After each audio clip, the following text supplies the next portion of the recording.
porque estamos aqui mais uma vez na Tua presença, glorificando o Teu nome, bendizendo ao Senhor por tudo aquilo que és, por tudo aquilo que Ele tem feito em nossas vidas.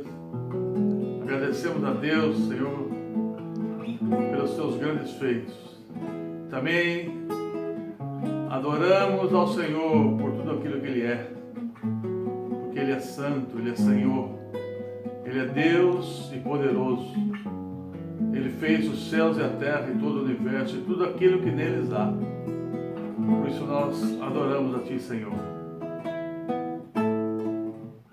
Jesus, em Tua presença, reunimos-nos aqui, contemplamos Tua face e rendemos-nos a Ti, pois um dia a Sua morte trouxe vida a todos nós e nos deu completo acesso ao coração do Pai.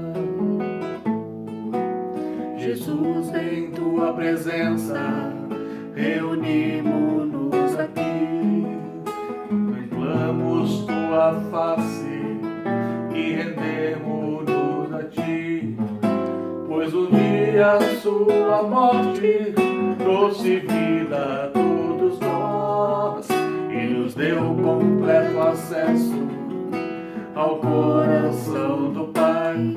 E o véu que separava já não separa mais, e a luz que outrora apagada agora brilha e a cada dia brilha mais. Só pra Te adorar e fazer Teu nome grande e Te dar o louvor que é devido. Estamos nós aqui, e o véu que separava já não separa mais, e a luz que outrora apagada e agora brilha e a cada dia brilha mais. Só pra Te adorar e fazer Teu nome grande e Te dar o louvor que é devido. Estamos nós aqui, estamos nós aqui, estamos nós aqui.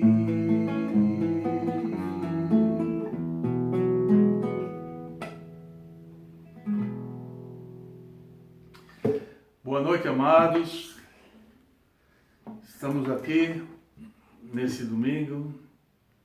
Eu gostaria de compartilhar com vocês uma palavra, e que essa palavra possa edificar todas as nossas vidas, que essa palavra venha ser da fonte divina mesmo, e essa palavra venha ser do alto, não venha ser de mim mesmo, mas para que todos nós, inclusive eu, sejamos edificados por ela. Amém? Eu gostaria de convidar os amados a abrir a Bíblia em Deuteronômio, capítulo 10, a partir do versículo 8. Deuteronômio 10, 8. A palavra diz assim: e naquela ocasião o Senhor separou a tribo de Levi para carregar a arca da aliança do Senhor, para estar perante o Senhor, a fim de ministrar e pronunciar bênçãos em seu nome. Até aqui tá bom essa passagem.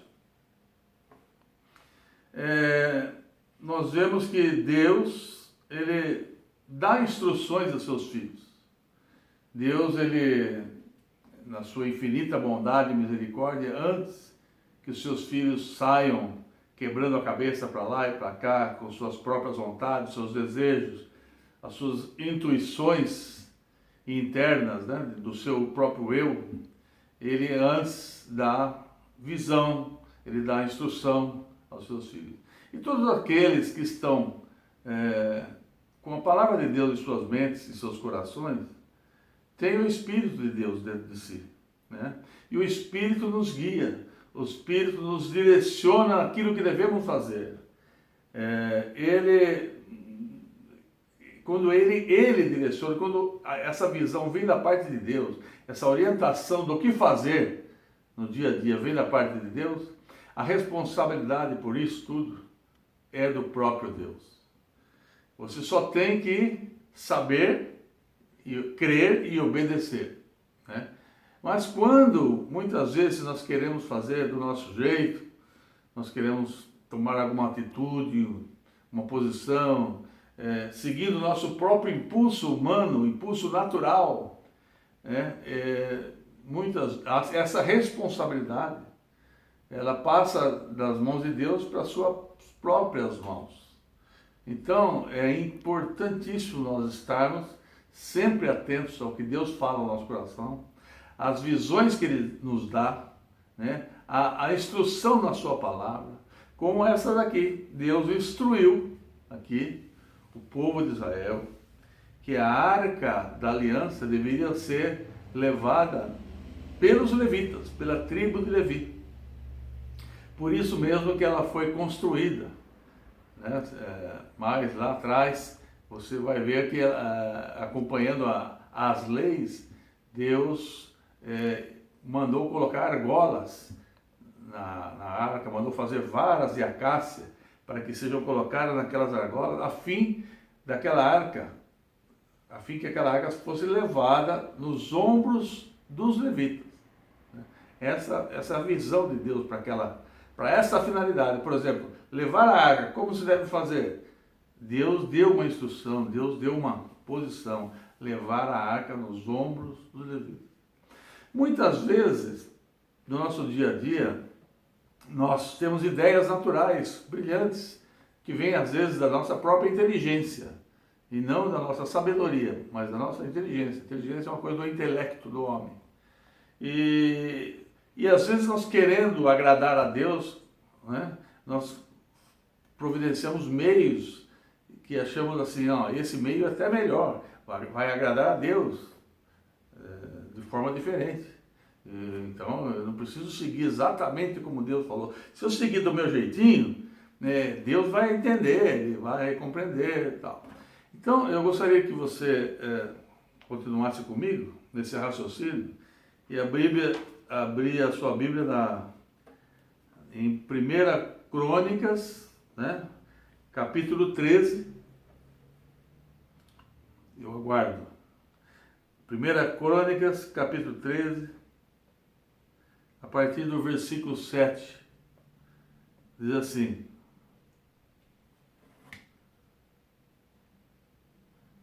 Da casa de Abinadab levaram a arca de Deus num carroção. Um carroção novo, não era qualquer carroção, um carroção novo, conduzindo a arca por Uzá e Alô. Davi e todos os israelitas iam dançando e cantando com todo vigor diante de Deus, ao som de harpas, liras, tamborins, símbolos e cornetas, né? Quando chegaram à eira de Quidom, Uzá, um daqueles que conduzia o carro do boi, esticou o braço e segurou a arca. Por quê? Porque os bois haviam tropeçado. E a ira do Senhor se estendeu contra Uzá, e ele o feriu por ter tocado na arca.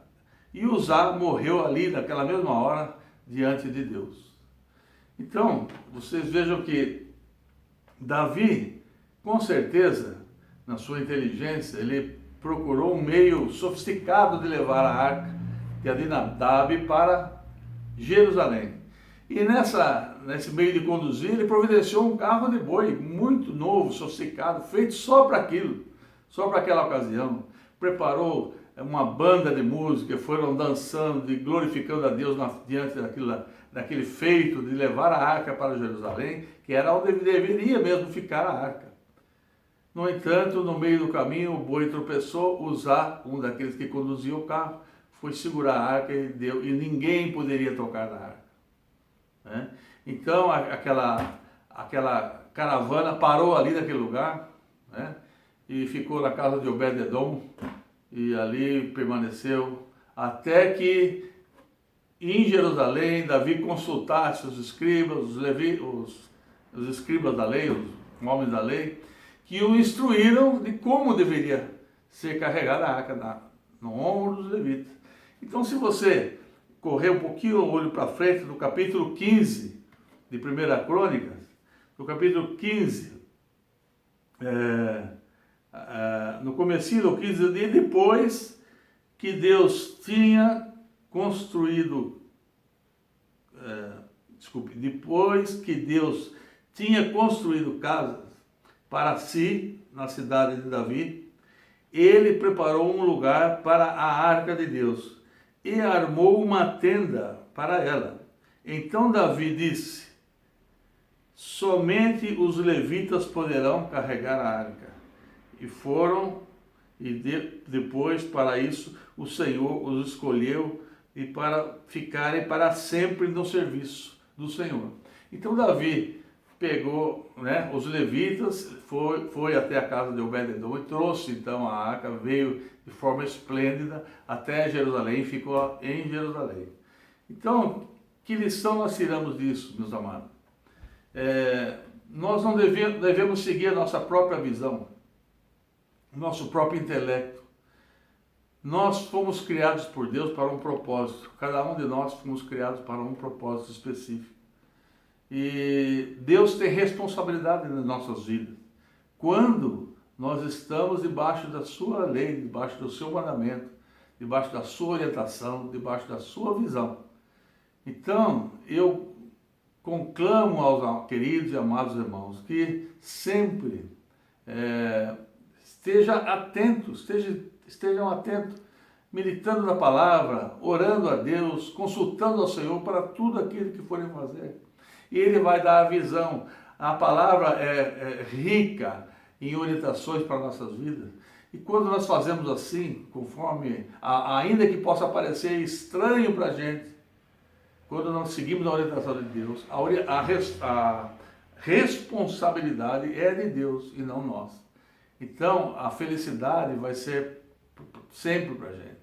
O nosso trabalho, o nosso serviço não será pesado, não será penoso, será leve, porque Deus quer bênção para as nossas vidas. Ele tem preparado isso. Eu me lembro muito bem quando eu comecei a ter a visão da construção do nosso templo em Olambra. Vocês todos sabem que, por causa do Guga, daquele cachorrinho, nós fomos parar em Olambra, e ficamos 1 ano e meio ali, na avenida principal, Rota dos Imigrantes. E nesse período Deus começou a me dar uma visão de algo sendo construído. Era um pedreiro e um ajudante assentando tijolos. E eu via aquela parede subindo a cada dia, e cada vez eu perguntava para Deus: Deus, o que é isso? Que visão é essa que eu estou vendo sempre, de pedreiros construindo uma parede? E Deus respondia ao meu coração que era a construção do templo próprio nosso aí na cidade de Olambra. E eu não entendia aquilo, até eu falava com Deus, eu falei: Deus, o Senhor deve estar por fora do preço de cimento, de tijolo, de mão de obra, porque nós não temos nem dízimo direito, quase. Nós estamos no começo do trabalho, nós não temos recurso para fazer isso. E aquela visão continuava vindo no meu coração, até que eu entendi que aquilo era realmente vindo do Senhor, vindo de Deus. E em oração, eu e o pastor Arruda fomos até o prefeito, na época, falar com ele, e ele nos disse que era impossível a gente construir ali aquele templo, porque havia uma lei orgânica que impedia, que dificultava a construção de qualquer templo religioso. Então, visto isso, nós saímos da prefeitura, agradecemos a atenção do prefeito, e diante daquela visão que eu havia tendo, nós fomos para a cidade procurar o local. Aquele local devia existir em algum lugar. Eu era convicto daquela visão de Deus. Então, foi quando o pastor Arruda lembrou que tinha uma irmã, que Deus falava muito com ela, naquele grupo de oração nosso, e que parecia que ela tinha alguns terrenos. E foi quando nós chamamos ela por telefone, fomos até ali a rua Acalifa, onde temos nosso templo hoje, né? Diante dos dois terrenos que ela tinha ali, eu fui andar por lá, comecei a orar a Deus, enquanto o pastor Arruda e ela ficavam conversando na rua, eu fui e perguntei para ela, né? Quanto que ela ia querer daqueles terrenos, mesmo sem saber como poderia aprovar aquela construção. E ela disse, não, isso aqui é uma oferta que eu quero fazer, né? Uma oferta que quando eu comprei esses terrenos, há muitos anos atrás, Deus havia me dito que isso aqui ia ser construído uma igreja. Então, diante disso, eu mandei fazer uma planta e aprovei, dei a entrada na prefeitura, e essa planta foi aprovada antes dessa lei entrar em vigor. Então, ali Deus já havia providenciado um meio, por isso que ele estava dando aquela visão, não era impossível. Então, ali nós agradecemos a Deus. Inclusive, ela disse que era a resposta de oração, porque naquela madrugada ela havia orado a Deus, perguntando para ele quando que ia se dar aquela construção daquele templo, né? E quando nós viemos falar com ela naquele dia, ela disse que era a resposta de oração da madrugada. Então, e hoje está lá, para a glória de Deus. Não foi penoso para ninguém construir aquilo, apesar de nós não termos recursos na época nenhum, Deus providenciou todos os detalhes, porque Ele tem algo mais. Eu creio que Deus tem algo grande ali na cidade de Olambra, Amém, naquele lugar. Aquilo não foi feito à toa, não foi feito porque nós queríamos, não foi feito porque era a nossa vontade, não, mas foi tudo uma direção de Deus. Por isso que deu tudo certo, não foi penoso. E até hoje não tem sido penoso. Então Deus tem algo grande para fazer na nossa congregação em Olambra ainda. Amém, muito grande. Senhor. Amém. Por isso hoje nós estamos semi-separados por causa dessa pandemia, mas Deus nos une de qualquer forma pelo seu Espírito. Amém. Estamos aqui unidos em Espírito, né? Amém, para todos nós juntos, unidos, desde o primeiro até o último. Né? Estarmos trabalhando com vigor nessa obra, orando a Deus, jejuando, para que Deus termine a grande obra que Ele começou ali na cidade de Olambra, através da Igreja Pentecostal do Evangelho Pleno, onde nós estamos trabalhando para o Senhor, onde nós servimos a Ele, como levitas, como se fôssemos da tribo de Levi, não é mesmo? Então, amados, eu queria deixar essa palavra breve, não sei se estende muito, mas que o Senhor possa nos abençoar, nos dar graça, misericórdia, para que todos os nossos erros, as nossas falhas, as nossas ausências, nossas faltas, sejam perdoadas pela sua infinita misericórdia. E que o Senhor nos abençoe hoje e sempre, na sua graça e bondade. Em nome de Jesus. Amém. Amém. Amém. Glória a Deus.